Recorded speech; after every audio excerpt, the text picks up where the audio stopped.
Two quakes struck in quick succession off the southern coast of Indonesia's Sumba Island on Tuesday morning, the United States Geological Survey, USGS, said. A shallow and moderately strong 5.9 magnitude quake struck at 2359 GMT, around 40 kilometers, 25 miles, off Sumba, an island of some 750,000 people. It was followed up some 15 minutes later by a stronger 6.0 magnitude quake in the same area at a depth of 30 kilometers. The quake measured 6.0 on the Richter scale. The US Geological Survey has reported, an earthquake of magnitude 6 is classed as strong, which means it can cause extensive damage to buildings and residential areas. The quake hit about 250 kilometers of end on Flores. The earthquake's arrival is just days after a calamitous tsunami tore the country last week on the Sulawesi Island.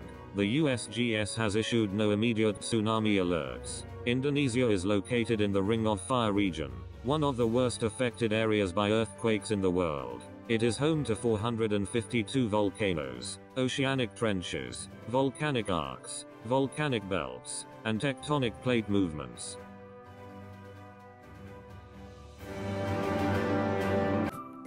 Thank you for watching. Please subscribe to us on YouTube. If you like, donate to us, visit home on the page PayPal.